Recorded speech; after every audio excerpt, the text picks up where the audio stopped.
Resaka fanabeazana izay ihany isika voalanina teny amin'ny hôtel Colbert Antaninarenina ireo manana ndraikitra eo amin'ny lafin'ny fampianarana andritra izany moa nampafantarana fa isy ny fiaonam-be momba ny fampianarana eto Madagasikara. Ho tanterana ny fahavalo fa 7 ary 10 oktobra ho avy izao ny fifanarahana nasionaly momba ny fampianarana na ny convention nationale de l'éducation. Fotoana izay ahafahan'ny rehetra mitondra hevitra mikasika ny fanatsarana ny fandaharam-pianarana sy ny kalitaon'ny fampianarana.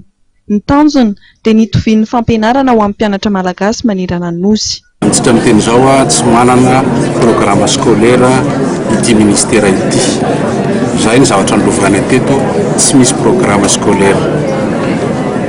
Ny trano mety ho vita ihany, ny mpampianatra mety ho vita ihany, ny kit scolaire mety ho vita ihany fa ny programme ny zanaka malagasy tsy azo atao toto, tsy azo atao kinangananga, mpanjary miseho ny zavatra nisy tamin'ny taona 2004 misy programme napetraky ny fitondram-panjakana tamin'izany fotoana izany fa misy sekoly tsy miankina tsy nampiatra ny programme io satria tsy soloina ny hevana.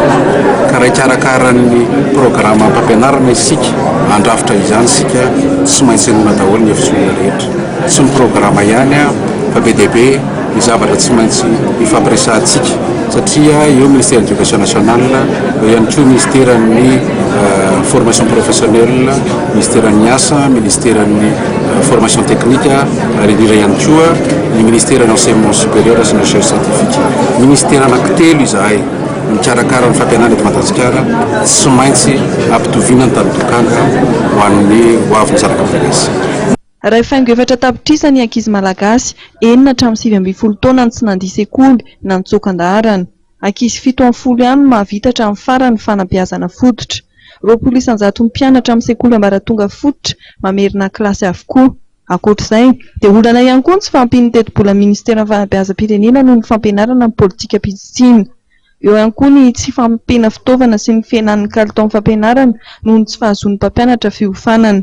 Izay olana rehetra ao anatin'ny tanisana vitsivitsy teo izay zany no anisany hiadin-kevitra angatahana ny hevitry ny olona izay asaina ahitany azy arak'ireny thème moa ny ilazantsika azy hoe inona ny zavatra azo olona hoentina angonina zany reny hevitra reny satria ny ministera miaraka amin'ny voalaza teo izy ministère ny fanabeazam-pirenena, ministère ny ambaratonga ambony, fampianarana ambaratonga ambony sy ny enseignement technique professionnel miaraka molavolina plan sectoriel de l'éducation.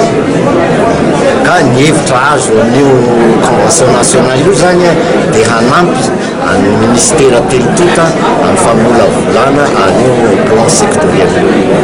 Zany hoe tsy ny hevitry ny ministère rehetra zany no avoaka no andrafetana an'ilay le plan sectoriel fa ina moa affaire nationale zany ny resaka éducation dia malalaka izy ministre amin'ny fotoana io ny souscrire sy zavatra rehetra afahana manatsara ny tontolon'ny fanabeazana.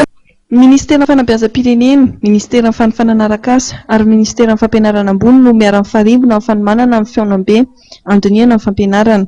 Olona narivona avy amin'ny sehatra samihafa no andraisana andray anjara amin'ny fifanarahana nasionaly momba ny fampianarana izay ataon'ny fahavalo fa 7 ary 10 oktobra ho avy izao.